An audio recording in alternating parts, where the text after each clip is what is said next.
Assalamualaikum warahmatullahi wabarakatuh. Bismillahirrahmanirrahim. Alhamdulillahirabbil alamin. Allahumma shalli ala sayyidina Muhammadin. Alhamdulillah, Bapak Ibu yang dimuliakan Allah Subhanahu wa taala.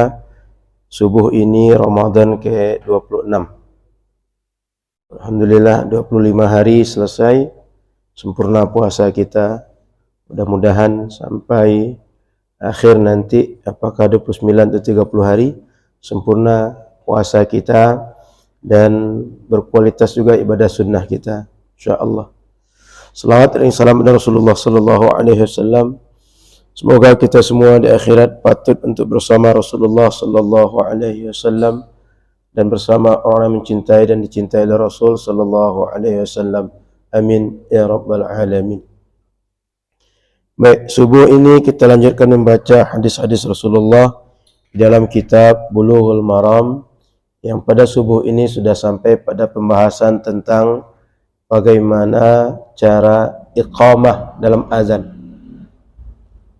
Di antara sunnah solat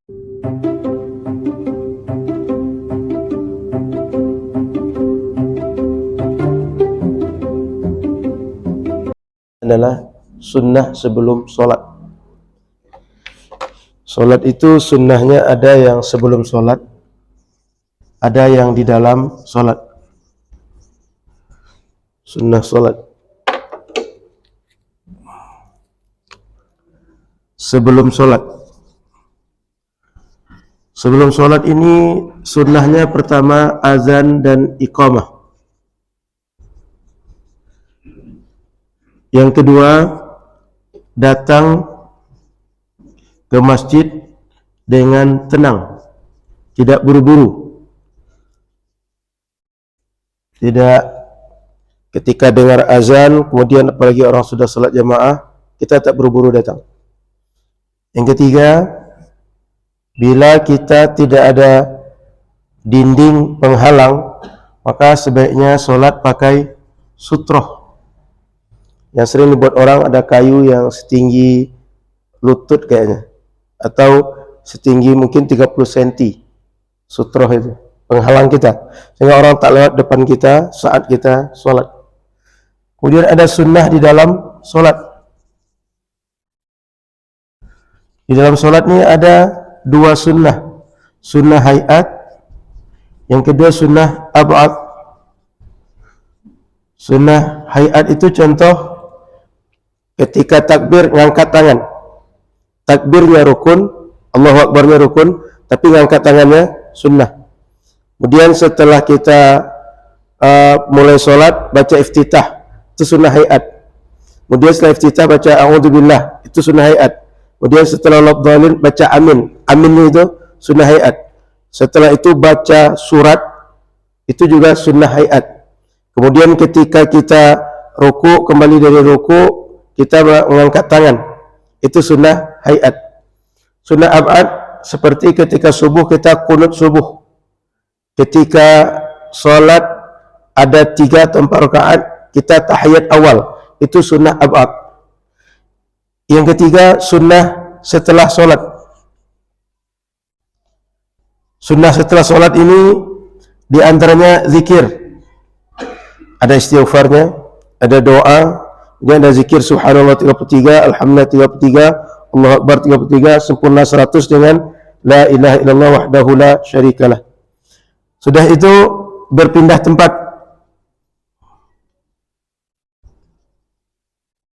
atau berbicara, sehingga ada beda atau ada penanda bahwa kita sudah selesai solat. Sehingga ketika selesai solat itu, sebelum kita solat sunnah berikutnya atau mengerjakan solat yang lain setelahnya, itu ada jedanya. Dengan apa? Pindah tempat atau berbicara. Itu sunnah.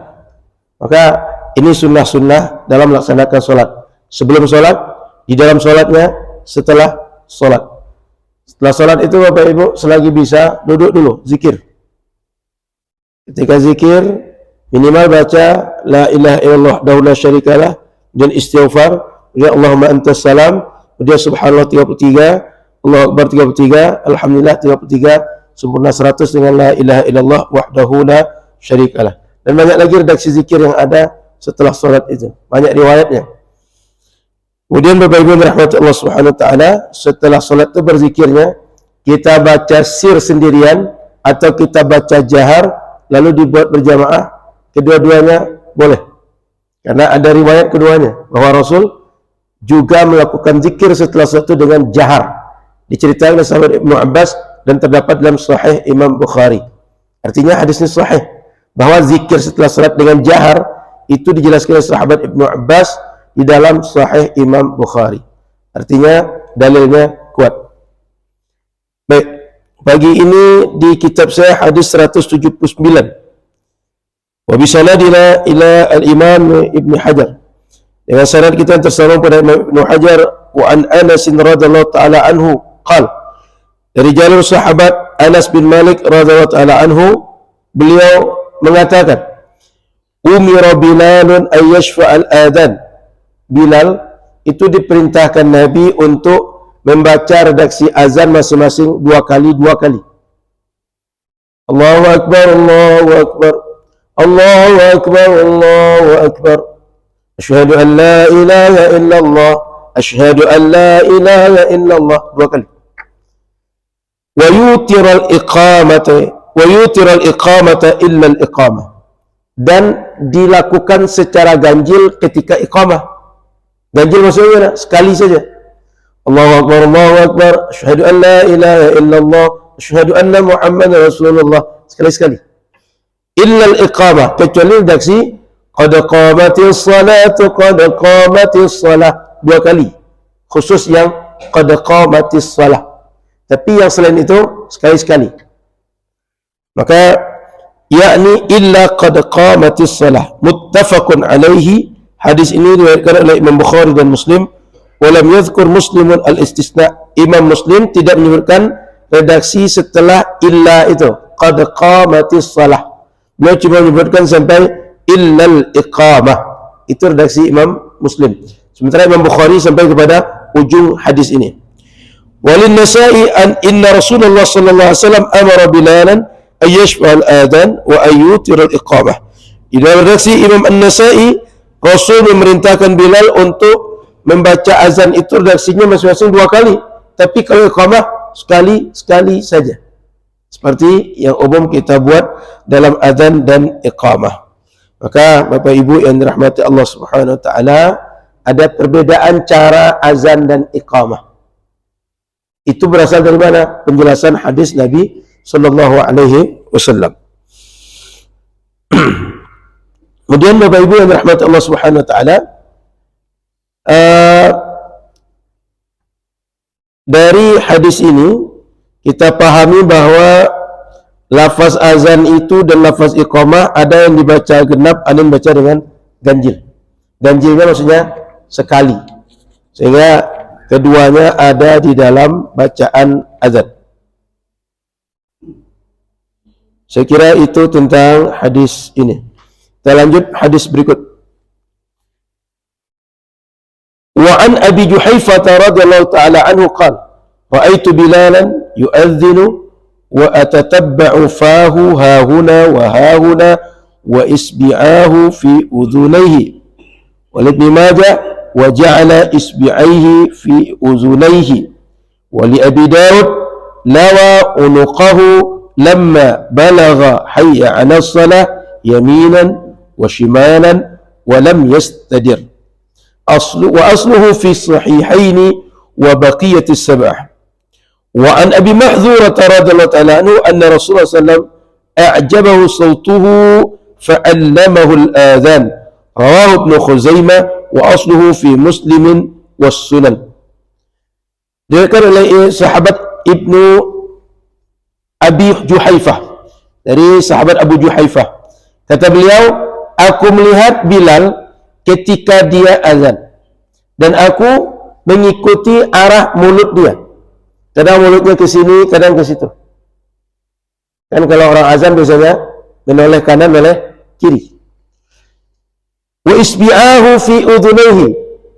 Jari dia itu ditaruhnya di telinga dia, kedua telinga. Dalam redaksi Imam Ibn Majah, wa ja'ala isbi'aihi fi udunaihi, dan dia menjadikan isbi'aihi, jarinya, kedua jarinya di telinga dia. Dan nampaknya para qari itu juga biasa seperti itu. Kadang-kadang kalau kita tengok orang qari itu baca Quran, terutama ketika suaranya tinggi, itu ditaruh telinga di sini.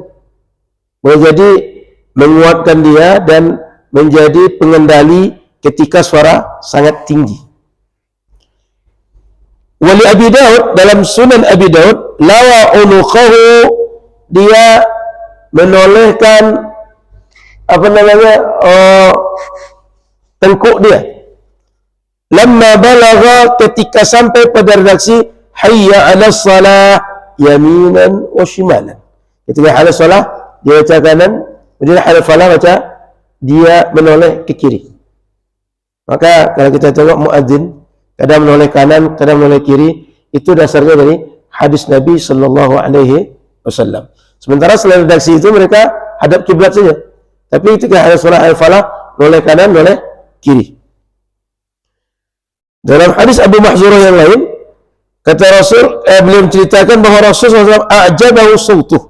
Rasul merasa takjub dengan suara Abu Mahzurah. Lalu Rasul mengajarkan cara azan. Di antara cara azan diajarkan adalah seperti yang sebelumnya, bahawa saat hayya 'alas salah melengah ke kanan, hayya 'alas falah melengah ke kiri.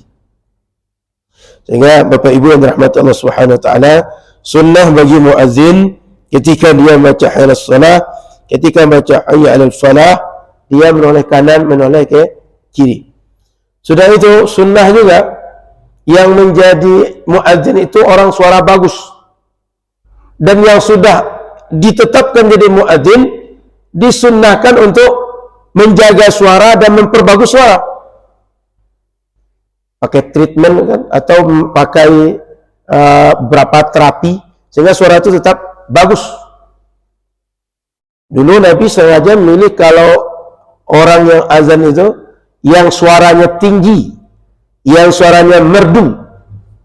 Sehingga kita kalau cari muazzin atau menyediakan muazzin, sebaiknya yang suaranya bagus, yang suaranya lantang, yang suaranya keras. Ada dalam hadis yang lain, lamma kharaja Rasulullah SAW min Hunainin, ketika Rasul balik dari Hunain, kharajtu mahu ashra min ahli Makkah atlubuhum. Saya satu di antara 10 orang yang ingin berjumpa dengan Rasul, kata sahabat Abu Mahzurah. Fasami'nahum yu'adzinuna bis-salah. 10 orang tadi itu azan untuk salat. Terbayang 10 orang azan untuk salat. Faqumna nu'adzinu nastahzi'u bihim. Lalu kami tegak, kami azan dan mengolok-olok mereka 10 tadi. Faqala Nabi, lalu kata Nabi, qad sami'tu fi ha'ula'i ta'dina insanin hasan as-saut fa arsala ilayna fa'adhana rajulun wa kuntu akhirahum. Kata Nabi, aku mendengar semua orang ini patut untuk azan didengar oleh banyak manusia. Yang 10 orang tadi, karena mereka ini hasan as-saut, suaranya bagus. Fa'arsala ilaina, lalu yang 10 ini diutus Nabi menjadi muazzin di antara kami. Fa'adzana rajulun, maka azanlah dari 10 tadi satu orang, lalu azan lagi berikut. Wa kuntu akhirahum, dan aku yang terakhir dari 10 orang tadi. Faqala hina adzantu, ketika aku sedang azan, kata Nabi, fa'ajlasani baina yadayhi famasaha ala nasiyati. Rasul seketika aku azan memperhatikanku, setelah itu didudukkan aku di depan dia dan diusapnya ubun-ubunku. Jadi Abu Mahzurah yang kita cerita terakhir tadi, dia ketika azan diajarkan cara azan oleh Nabi, kemudian Nabi mengusap ubun-ubun dia sambil Nabi mendoakan sahabat Abu Hurairah.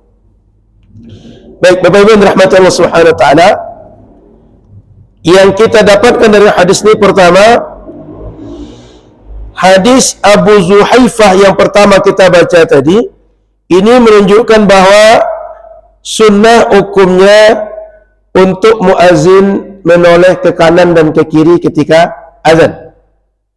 Sehingga itu penjelasan daripada hadis Nabi sallallahu alaihi wasallam. Kemudian untuk tangan itu yang disunnahkan itu mana? Biasanya ini kita pakai, telunjuk. Ada pun orang begini, tak ada masalah. Tapi yang biasa dibuat oleh muazzin dan dilakukan para sahabat itu dua telunjuk ini. Dua telunjuk masuk ke telinga dia.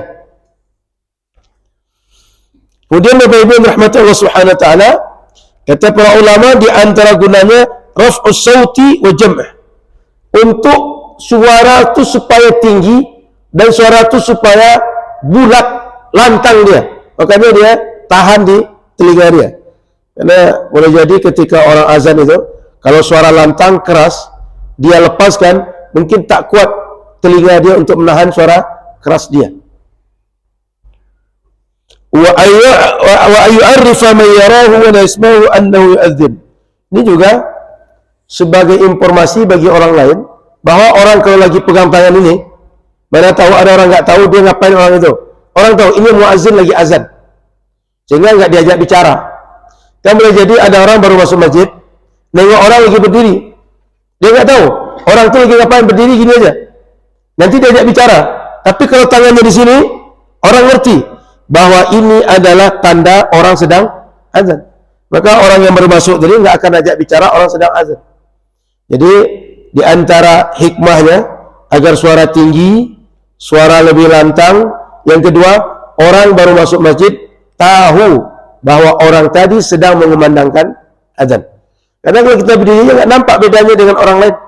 Orang yang sedang berdiri karena keperluan-keperluan yang lain. Tapi begitu letakkan tangan di sini, orang tahu ini sedang azan.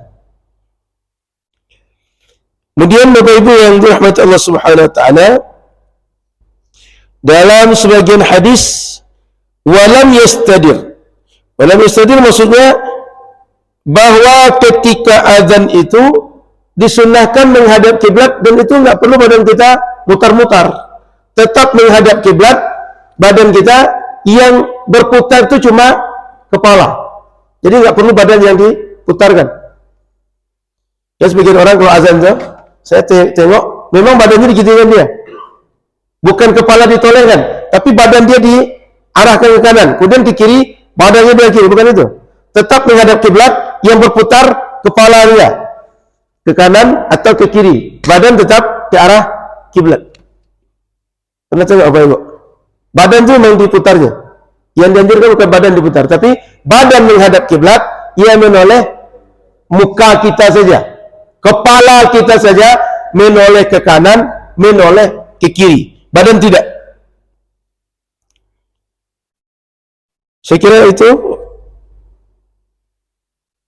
Kemudian hadis Abu Mahzurah tadi adalah menunjukkan bahawa al-ikhtibar al-muadzin wa ikhtiyar husnus shaut.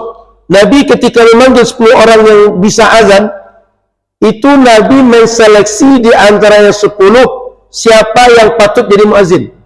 Jadi boleh kalau kita punya banyak orang yang bagus suara, lantang suaranya merdu untuk jadi muazzin, itu boleh kita pilih mana yang terbaik di antara semua yang bisa azan tadi. Jadi seleksi muazzin itu boleh. Nabi sudah melakukan. Di sini ada seleksi ya? Ada. Jadi kalau ada jamaah ini mau azan di sini, bagus juga dibuat seleksinya. Seleksi azan jamaah Masjid Nurul Fajar. Sehingga kalau tak ada muazzin tetap, yang lain maju tapi yang hasil seleksi. Mana tahu ada. Nah, jadi boleh dibuat seleksi, boleh. Atau sepakat bahwa di antara kita setelah mendengar azan berapa kali, diprioritaskan si fulan jadi muazzin kalau muazzin utama kita tak ada di Masjid Nurul Fajar. Baik, sampai sini silakan kalau ada pertanyaan Bapak Ibu.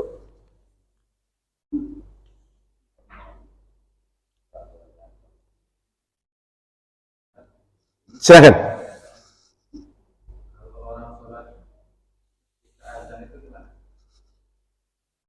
Oh baik. Kalau orang salat ketika azan, orang yang azan dengan salat Pak, nggak selesai azan dia. Oh ya, orang yang azan, lalu datang orang lain. Orang lain azan ketika azan sedang sholat seketika azan berkumandang. Gimana? Itu Pak ya? Misalnya Ustadz Khair sedang azan, datang saya dengarkan azan sampai selesai atau boleh langsung sholat? Gitu Pak ya? Kedua-duanya boleh. Saya dengarkan azan sampai selesai, yang kedua saya langsung sholat, boleh. Kalau dipilih di antara dua yang boleh tadi, mana yang lebih baik? Saya dengarkan azan sampai tuntas, baru saya sholat sunnah. Kenapa? Ketika azan, sunnah bagi saya yang mendengar azan, menjawab setiap redaksi azan. Kalau saya sholat sunnah, saya nggak dapat. Saya ulang. Saat muazin sedang azan, kita datang. Kita yang datang ini boleh sholat langsung atau tunggu azan selesai. Kedua-duanya boleh. Yang lebih baik mana? Lebih baik dengar azan sampai tuntas, baru sholat sunnah. Supaya apa? Kita dapat sunnah menjawab azan. Yang kedua, dapat sunnah mengerjakan sholat sunnah yang memang disyariatkan untuk kita. Memang itu maksudnya Pak? Cukup? Oke. Ada yang lain? Tapi orang azan jangan sholat, nggak selesai azan dia. Atau orang sholat dengan azan, karena batal sholat orang itu. Nah, tapi yang maksud adalah ketika sedang azan berkumandang, kita yang datang boleh sholat sunnah langsung atau tunggu azan selesai. Baik, silakan yang lain.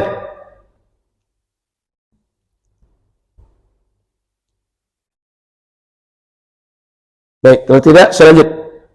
Hadis 182 di kitab saya. An Utsman ibni Abil As radhiyallahu taala anhu qala qultu, sahabat Utsman bin Abil As cerita, qultu, saya bicara kepada Rasul, ya Rasulullah, ij'alni imama qaumi. Rasul, jadikan saya imam di kaum saya, imam di RT saya, imam di kampung saya, imam di komunitas saya. Wa qtadi bi ad'afi faqal anta imamuhum. Kata Nabi, kamu imamnya. Wa qtadi bi ad'afihim. Dan kalau engkau jadi imam, jadilah imam yang mempertimbangkan paling lemah di antara kalian. Sehingga kalau jadi imam itu, jangan semau kita aja baca satu rakaat itu 3 juz. Satu rakaat itu baca 1 juz. Kecuali sholat sendirian. Tapi tengok yang lemah. Di belakang ada ibu-ibu yang sedang meninggalkan bayinya sebentar untuk keperluan sholat. Di belakang ada orang tua yang tak kuat berdiri lama. Di belakang ada orang yang punya hajat-hajat tertentu sehingga dia perlu cepat selesai. Kalau kita buat sholat panjang, sholat lama, banyak orang yang terikat dengan sholat kita karena orang tak mau mufaraqah dalam sholat. Dia pengen ketika takbiratul ihram bersama imam, salam juga sama imam. Maka jangan membuat orang sholat itu di dalam sholat menggerutu, tak khusyuk dalam sholat dia. Gimana caranya? Sholat jamaah jangan terlalu panjang bacaannya. Sehingga ada sahabat Nabi Muaz itu, ketika memimpin sholat, dia baca panjang-panjang. Rasul panggil, afattanun anta ya Muaz. Muaz, apakah hendak membuat fitnah di tengah umatku wahai Muaz? Karena ada yang protes, Nabi, saya tengah sholat lagi dengan Muaz. Kenapa? Sholatnya lama betul, tak kuat saya lama-lama. Itu protes pada Nabi. Maka Bapak Ibu rahmati Allah Subhanahu wa taala, beragama ini mesti proporsional. Ustaz, baca Quran panjang-panjang sholat itu kan bagus. Iya, tapi sholat sendirian. Orang lain belum tentu bisa kuat seperti kita. Maka ketika jadi imam, mura'atu ahwalil jamaah. Mesti kita menjaga kondisi jamaah kita. Tak semua orang anak muda, tak semua orang yang semangat sholat berlama-lama, tak semua orang kuat berdiri lama-lama. Maka ketika sholat jamaah, sholat itu jangan terlalu panjang bacaan. Kecuali memang jamaah ini berniat ingin sholat panjang-panjang dan kesepakatan dari awal. Contoh ketika kita buat program i'tikaf, sholat tahajud malamnya itu, yang dimulai jam 2 sampai subuh itu, memang dibuat agak panjang. Contoh, Dalam 2 jam itu selesai 3 juz misalnya, selesai 4 juz misalnya, itu silakan. Tapi kalau solat jamaah yang tidak ada kesepakatan jamaah solatnya boleh panjang, sebaiknya imam membaca bacaan solat yang ringkas, tidak terlalu panjang. Wattakhidh mu'adzinan la ya'khudhu ala adhani ajra. Dan ambillah muazzin, yang muazzin itu ketika dia azan tidak mementingkan, tidak mengejar upah dari dia menjadi muazzin. Jadi Nabi melarang, jangan sampai mencari orang yang ketika azan itu dia untuk mencari piti masuk. Apalagi zaman efisiensi ini, perlu banyak piti masuk supaya efisiensinya tetap stabil. Maka Bapak Ibu yang dirahmati Allah Subhanahu wa taala, Nabi ingatkan, azan itu adalah perbuatan ibadah yang kalau dia azan, jika datang orang setelah dia panggil untuk sholat, setiap orang yang datang tadi atau setiap orang yang tahu informasi sholat dari azan dia dapat pahala dari setiap kebaikan yang berasal dari sebab dia azan.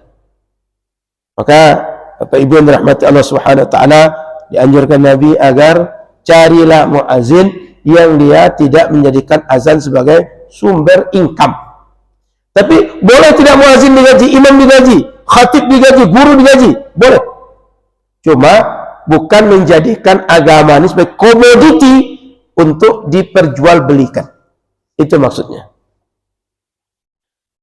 Akhrajahu al-khamsah wa hasanahu at-Tirmizi wa sahhahahu al-Hakim. Hadis ini diriwayatkan oleh Imam Abi Dawud dan At-Tirmizi, Imam An-Nasa'i dan para imam yang lain, kemudian dianggap sahih oleh Imam Al-Hakim dan dianggap hasan oleh Imam At-Tirmizi. Apa yang dapat kita ambil dari hadis ini? Jawazu su'alil imama fid din liman kana fihi ahliyah. Boleh mengajukan diri menjadi imam sholat kalau kita memang punya kapasitas jadi imam. Contoh di kampung kita nih, atau Masjid Nurul Fajar ini, setelah imam tetap kita, dia tak mau lagi jadi imam kita. Jamaah bingung, siapa jadi imam Nurul Fajar? Lalu ketika di tengah kebingungan itu, Pak Imam mengajukan diri. Kata Pak Imam, ambo siap jadi imam. Itu boleh. Bukan bermakna orang seperti itu ria. Bukan dia sedang menunjukkan keakuan dirinya, sehingga dia menjadi orang yang disebut dengan ria dalam beragama, ananiyah dalam beragama, tidak. Tapi justru dianjurkan seperti itu. Kenapa? Kalau orang yang mau, orang yang bisa, punya kompeten jadi imam, gak mau jadi imam, kira-kira yang maju siapa? Yang tak berkompeten. Kalau yang pantas jadi imam gak maju, yang tak pantas yang akan maju. Maka saya sarankan Bapak Ibu yang ngerti tentang sholat, apalagi santri yang dia memang belajar tentang fikih, ngerti tentang sholat, bila sholat di perjalanan, tapi perjalanan itu nggak tahu kita siapa yang imam tuh. Apakah sholat di musola SPBU atau di rest area atau masjid pinggir jalan, terutama setelah sholat jamaah yang pertama selesai. Itu kan sering jamaah itu ketika sholat nggak jelas siapa yang imam atau yang ngerti imam. Saran saya, para santri atau orang pernah ngaji yang ngerti cara sholat, ambil inisiatif jadi imam. Karena kalau kita tidak ambil inisiatif, nggak tahu siapa yang jadi imam itu. Jangan-jangan orang tak pernah belajar Al-Fatihah yang jadi imam. Jangan-jangan orang yang tak ngerti mana wudhu yang sah atau wudhu tidak sah, itu yang jadi imam. Nggak usah malu-malu Bapak Ibu. Ambil inisiatif. Karena semua umat Nabi Muhammad ini samanya posisi dalam sholat. Sama-sama kita harus sholat. Lalu kalau orang ngerti, dia akan membawa orang belakangnya untuk maslahat. Tapi orang tak ngerti, dia membawa orang di belakang dia dan orang di belakang dia melaksanakan hal-hal yang boleh jadi bertentangan dengan syariat. Jadi Bapak Ibu jangan malu-malu. Yang tak boleh itu malu-maluin. Kalau malu-malu jangan. Karena kalau malu-malu yang akan maju adalah orang yang tak ngerti, orang yang tak punya kompeten. Termasuk di masjid kita atau kegiatan kita sosial masyarakat, orang yang ngerti, orang yang bisa, usahakan unjuk diri. Karena kalau orang yang ngerti, orang yang bisa tak unjuk diri, yang akan muncul orang yang tak ngerti. Mengurus masjid, mengurus apa SKM, SKM ya, kalau sosial kematian itu. Di sini SKM istilahnya. Di sebagian tempat ke SKM, saya tidak tahu di sini. Mengurus SKM, mengurus RT, mengurus RW, yang bisa, yang mampu, yang waktu lapang, sebaiknya maju. Karena kalau tidak maju, orang yang tak ngerti yang mengurus. Nanti kalau orang tak ngerti ngurus, muncul banyak problem, muncul banyak masalah, jangan marah. Kenapa? Dulu ketika kita bisa punya kesempatan maju, kenapa nggak maju? Kita ini kan kadang-kadang gitu. Ketika ada kesempatan siapa bisa maju, yang layak nggak mau maju.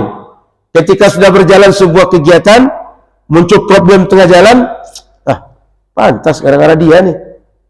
Dulu bapak kenapa nggak maju? Dulu bapak kenapa diminta nggak mau? Bapak Ibu rahmat Allah Subhanahu Wa Taala, amal-amal sosial yang kita buat, itu setiap amal sosial itu Allah akan berikan pahala kepada kita, dan setiap orang yang melaksanakan kebaikan karena gerakan kita atau inisiasi kita atau karena kita yang mengakomodir, juga kecipratan pahalanya kepada kita. Makanya kalau ada misalnya jadi amil, ini sudah ada amil Pak, yang untuk mengumpulkan zakat fitrah di sini, sudah Pak? Yang ngerti maju, yang bisa maju. Kalau tidak nanti jangan-jangan orang nggak pernah sholat yang minta, biar saya jadi amil Pak gitu. Jadi yang ngerti usahakan urus apa yang kita ngerti. Yang tidak ngerti tahu diri, begitu hidup yang bagus. Yang ngerti unjuk diri, yang tak ngerti tahu diri, jangan sebaliknya. Kemudian Bapak Ibu rahmat Allah Subhanahu Wa Taala, yang dimakruhkan itu adalah meminta kekuasaan duniawi. Kenapa? Karena kekuasaan duniawi ini nampaknya sekilas menyenangkan, tapi sesungguhnya dia berat, tanggung jawabnya besar, dunia akhirat. Takutnya ketika kita minta, menurut kita sanggup, setelah jalani rupanya nggak kuat, rupanya tidak proporsional. Akibatnya kita terzolimi diri sendiri, dan orang lain yang di bawah kepemimpin kita juga terzolimi. Akan banyak saling tutup menuntut di akhirat nanti. Maka Bapak Ibu yang dirahmati Allah Subhanahu Wa Taala, dalam hal agama, bila kita punya kapasitas, dianjurkan unjuk diri. Tapi untuk kepemimpinan duniawi atau kekuasaan duniawi, hal-hal yang struktural duniawi nggak dianjurkan. Kecuali hal duniawi ini tidak ada juga orang yang maju, tidak ada juga orang yang mampu. Yang mampu unjuk dirilah. Ini cuma sampai pada makruh, bukan kepada haram. Boleh juga unjuk diri, tapi makruh dalam syariat. Kenapa makruh? Takutnya kita tak mampu. Takutnya nanti susah gara-gara mengemban sesuatu yang di atas kemampuan kita. Kemudian Bapak Ibu rahmatullah taala, selanjutnya yajibu 'alal imam ayal hawa halal musallin wa yasiru ala hasbihi. Jadi imam dianjurkan ketika salat memperhatikan keadaan jamaah dan melaksanakan salat mengikut dengan kondisi jamaah, bukan kondisi dia. Contoh seperti tadi, jamaah ada yang lemah, jamaah ada yang punya anak kecil, jamaah ada yang sakit, jamaah ada yang zal hajah, dia punya keperluan. Maka imam jangan mengukur orang macam dia semua. Sehingga ketika sholat dibantai sholat maghrib itu 1 jam. Padahal jamaah itu sudah capek sehari bekerja. Berharap maghrib itu 10 menit selesai. Oleh imam karena saking semangatnya, apalagi imam baru nikah. Oh, karena baru nikah sudah dapat hajat itu. Oh, digas dia 1 jam gitu. Pas sholat isya digasnya 2 jam. Mentang-mentang dia sudah semangat sekarang. Jangan. Jadi perhatikan keadaan jamaah. Atau santri, karena dia kerja menghafal Quran, begitu dapat hafalan 1 juz itu, mau dimurojaahnya 1 juz dalam 1 rakaat. Jamaah korban di belakang. Sholat itu bukan untuk murojaah, tapi boleh mengulang bacaan dalam sholat. Tapi jangan jadikan sholat untuk ajang murojaah, korban orang di belakang. Nah, jadi imam dianjurkan memperhatikan keadaan jamaah di belakang. Sehingga di antara sunnah bagi imam itu adalah dia bukan imam yang dibenci oleh kaumnya. Dibenci kenapa? Karena kalau sholat menyusahkan jamaah. Nah, imam jangan menyusahkan jamaah, tapi meringankan, memudahkan jamaah. Kemudian yang ketiga, wujubul adzan liqauli ittakhidh muadzina. Dalam pendapat sebagian ulama, azan itu hukumnya wajib. Di dalam mazhab Syafi'i, azan itu fardu kifayah. Kenapa fardu kifayah? Kalau azan itu tak ditegakkan, syiar Islam tak nampak. Maka kalau ada di satu kampung, ketika azan tak dikumandangkan, itu boleh imam memaksa agar di kampung itu azan dikumandangkan. Kalau tidak juga dikumandangkan, boleh muazzin tadi dihukum oleh imam karena dia tak menegakkan syiar Islam. Jadi Bapak Ibu rahmati Allah Subhanahu wa taala, satu kampung itu minimal satu masjid ada yang azan, dan azan itu terdengar oleh banyak orang. Ini kondisinya kalau masyarakat kita muslim semua. Beda dengan kalau kita sedang berada seperti di Korea, berada di Jepang, berada di negara-negara yang mayoritas penduduknya bukan muslim. Kalau kita azan justru jadi ancaman beragama bagi kita. Ya, dengan ketika kita azan, orang tak suka, orang euforia, masjid kita dihancurkan mereka. Saya pernah ketika pengalaman di Jepang itu di Fukuoka, itu masjid itu diadukan ke kejaksaan. Apa pasal? Karena kalau Ramadan, sholat tarawih itu masyarakat yang berasal dari masyarakat muslim berasal berbagai negara, mereka menganggap bahwa sholat tarawih di masjid di Jepang sama macam di tempat mereka, dibawalah anak-anak. Lalu anak-anak ini ketika sholat tarawih berlangsung, mereka main. Juga ada 4 lantai gitu bangunan, mereka bolak-balik ribut kejar-kejaran sama anak-anak. Orang Jepang tetangga daripada tempat itu merasa terganggu. Dan itu terjadi yang namanya tarawih kalau Ramadan tiap malam. Mereka merasa terganggu. Akhirnya dipanggil pengurus oleh polisi. Sekali dua kali, akhirnya kejaksaan yang maju. Berikutnya, kalau sempat terulang lagi, itu masjid bisa ditutup. Kenapa? Bagi mereka mengganggu ketertiban umum. Jadi Bapak Ibu yang dirahmati Allah SWT, di negara yang penduduknya minoritas muslim dan tidak diperkenankan untuk azan secara terbuka, jangan lakukan. Tapi jika negeri kita muslim penduduknya, mayoritas muslim atau seluruhnya muslim, azan tegakkan, jangan tak ditegakkan. Kemudian Bapak Ibu yang dirahmati Allah SWT, bila di satu kampung fardu kifayah, di setiap tempat kita buat sholat jamaah, itu sunnah azan. Seperti di kita satu RW ini berapa masjid, Pak? 6 masjid. Anggap di satu RW kita ini ada 10 masjid. Satu di antara 10 masjid ini fardu kifayah dia azan. Tapi 10 masjid lebih dari satu dari itu sunnah masing-masing masjid untuk azan juga. Tapi minimal satu di antara 10 tadi, ketika waktu sholat datang, mesti azan berkumandang. Agar di kampung ini, syiar sholat tegak, dan orang tahu panggilan azan masih berkumandang. Sehingga semua orang, dia akan tahu waktu sholat dari azannya, yang dikumandangkan dari masjid. Bapak Ibu, azan itu, memang kadang-kadang tidak membuat banyak orang datang ke masjid sholat jamaah. Tapi orang yang sholat di rumah, dia sholat berdasarkan pendengaran dia terhadap azan berkumandang. Maka muazzin hati-hati betul melihat waktu. Pastikan sudah masuk waktu sholat baru berkumandang azan. Jangan sampai sebelum waktu azan masuk dah azan. Sebab ada orang yang dia menunggu-nunggu azan muazzin, begitu muazzin azan dia langsung sholat, tidak cek and recheck waktu. Yang pentingnya dengan azan, sholat kata dia. Apalagi orang yang ini, dia terikat jam penerbangan. Sehingga di bandara, dia memanfaatkan, menurut dia 10 menit sebelum boarding itu, bisa dia sholat. Dia kejar betul waktu 10 menit, tapi mesti menunggu waktu sholat masuk. Maka azan sangat berharga bagi dia saat itu. Atau Anda perempuan, yang dia itu istihadah. Sehingga ketika dia sholat, dia mesti bersuci dulu, bersih-bersih dulu, kemudian dia sholat. Dia sangat perlu bagi dia informasi waktu sholat.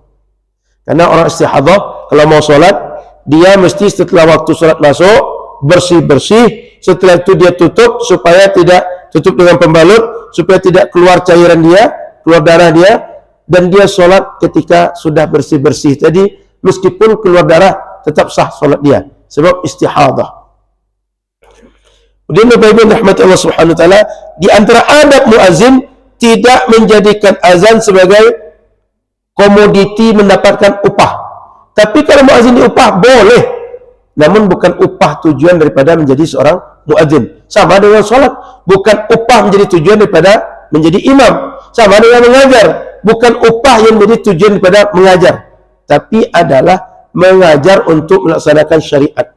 Azan melaksanakan syariat, imam melaksanakan syariat. Kemudian Bapak Ibu rahmatullah SWT, kana akhir ma ahida ilayya Nabi SAW alla attakhidha mu'azzinan ya'khudhu 'ala al-adhan ajra. Kata sahabat Nabi bahwa di antara sunnah itu para muazzin jangan mengejar upah dari posisi dia sebagai muazzin. Saya kira itu Bapak Ibu yang dirahmati Allah Subhanahu wa taala dalam pembahasan sunnah-sunnah azan. Silakan kalau ada diskusi, kita diskusi. Silakan. Kalau sebagian imam itu kan membaca ayat-ayat tertentu, ada sebagian imam yang membaca bismillah dulu, dan ada yang tidak membaca bismillah. Nah, tanya saya, mana yang lebih afdal? Membaca bismillah atau enggak? Ketika kapan Ustaz? Ketika imam. Imam sholat saat baca Fatihahnya atau baca ayatnya? Baik. Baik. Jadi dalam mutajid itu dibahas.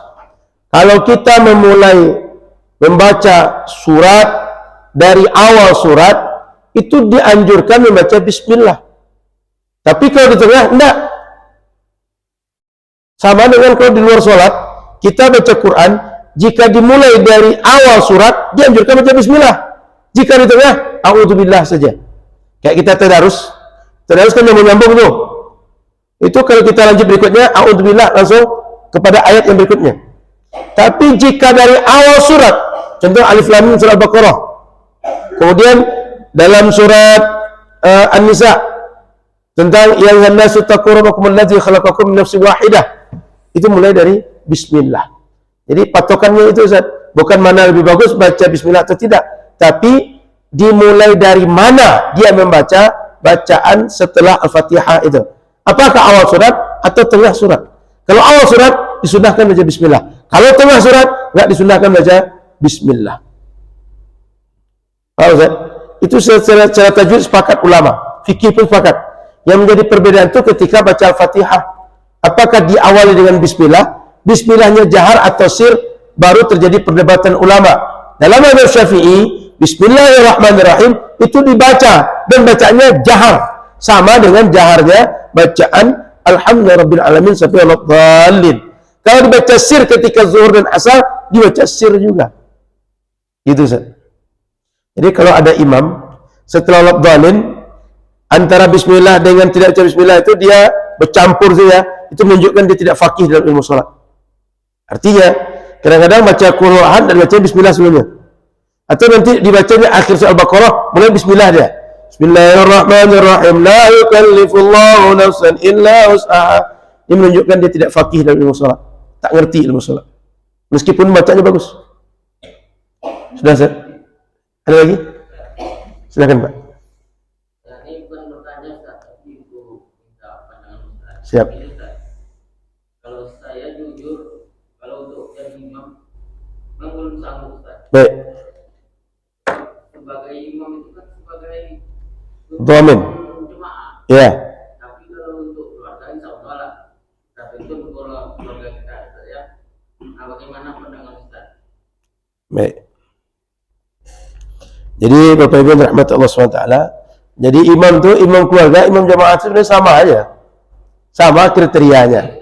Jadi untuk Ustaz, yang kita tuju itu jemaah, sementara diri kita tuh belum tahu di situ sanggup tak jadi imam. Nah, itu Ustaz. Imam sholat itu Pak, Imam yang sebenarnya itu Rasul mungkin Ustaz. imam sholat itu yang paling penting tahu fikih sholat. Berarti sekedar sholat aja Ustaz ya. Ya, imam itu yang kita bahas nih imam sholat, bukan imam keseluruhan. Tapi yang kita bahas pagi ini imam sholat. Imam sholat itu syaratnya mesti tahu fikih sholat. Selesai fikih sholat, mau mengimami berapa orang saja, itu sama saja posisi imamnya. Apakah imam itu menjadi imam bagi istri dan anak saja, atau imam bagi seluruh orang, sama saja. Yang penting fikih solatnya. Gitu Pak, ilmu tentang solatnya. Sehingga kalau ada orang suara tak bagus, tapi ilmu solatnya bagus, boleh jadi imam. Ngerti ilmu solat, boleh jadi imam. Adapun hadis kalau kita pernah dengar bahwa jadi imam itu yang paling qari di antara kita, paling bagus bacaannya. Itu maksudnya adalah jika ada dua orang yang sama-sama faqih, ilmu solatnya sama-sama bagus, maka di antara dua yang ilmu solatnya bagus itu pilih yang baca Al-Qur'annya lebih baik. Bukan yang satu baca Al-Quran bagus, yang satu ilmu solatnya bagus, lalu pilih yang baca Al-Quran bagus. Tidak. Yang dipilih yang lebih ngerti ilmu solat dibanding yang suaranya bagus untuk memimpin solat. Kenapa? Karena solat tak sekadar bacaan. Solat itu ada yang dibaca, ada yang dibuat dengan fisik. Jadi solat itu include, tidak hanya bacaan. Kalau suara bagus itu sekadar untuk perlu bacaan. Tapi yang pekerja solat lain, takut-takutnya karena tak ada ilmu, dia rusak solat karena tidak ada ilmu dia. Cukup, Pak? Ada lagi?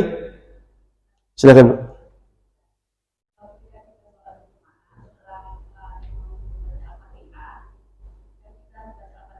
Ya.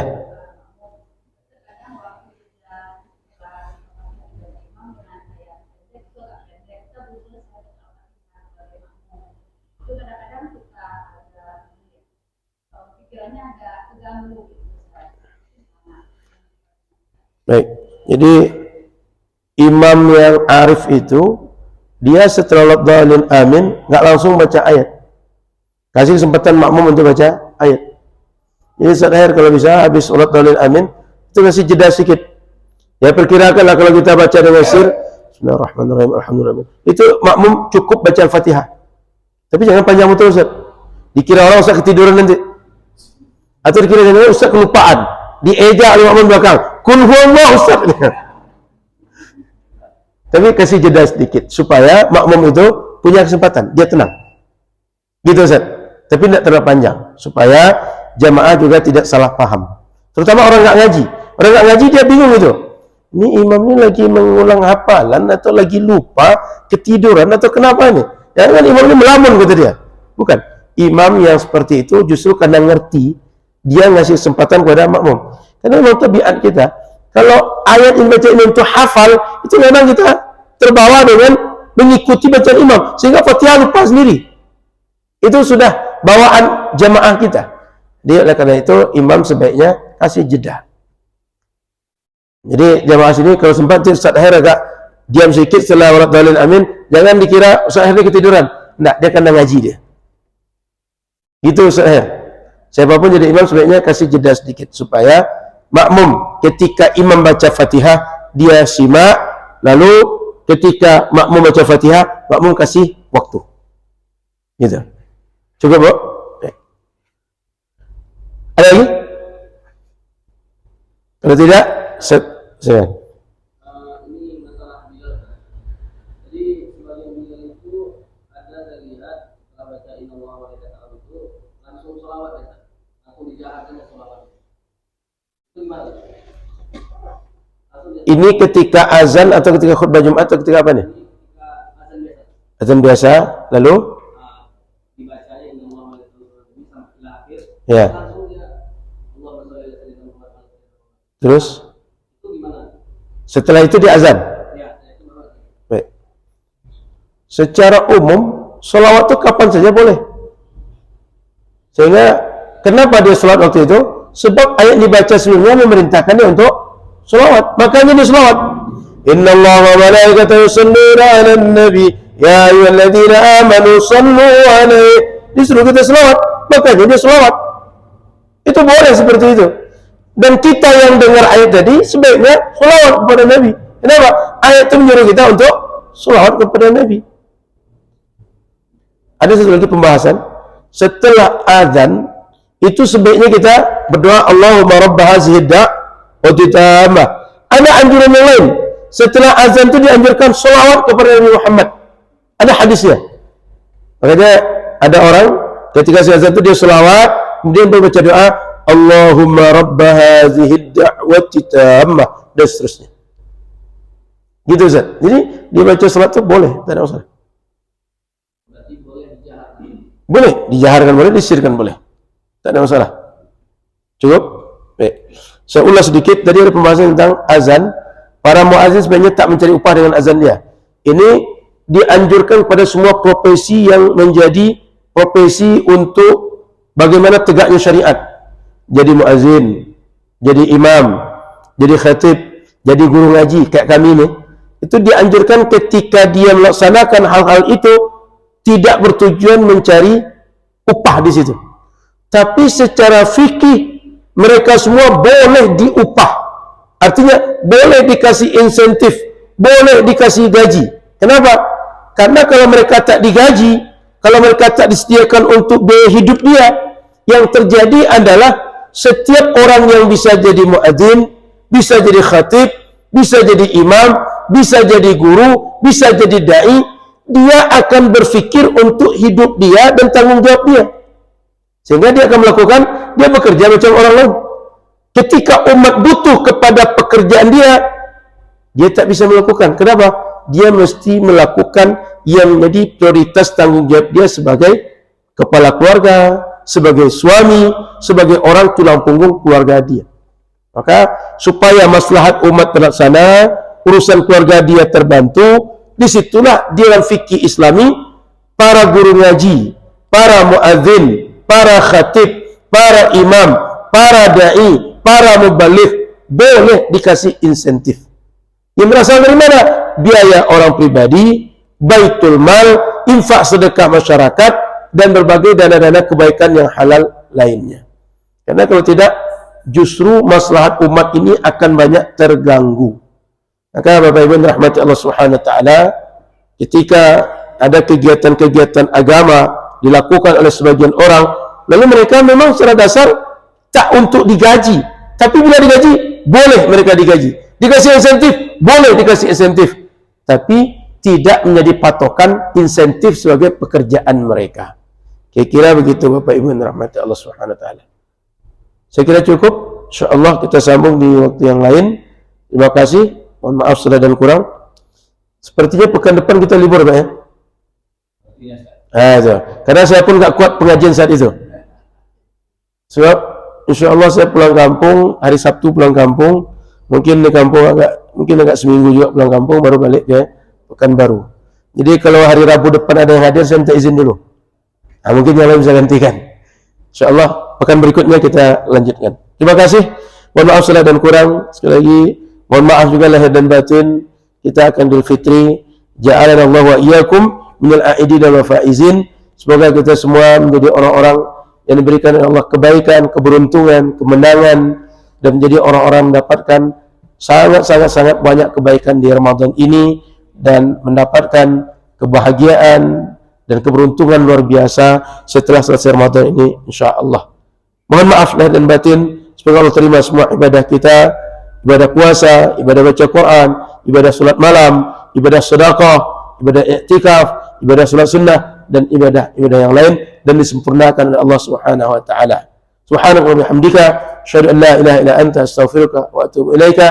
Assalamualaikum warahmatullahi wabarakatuh.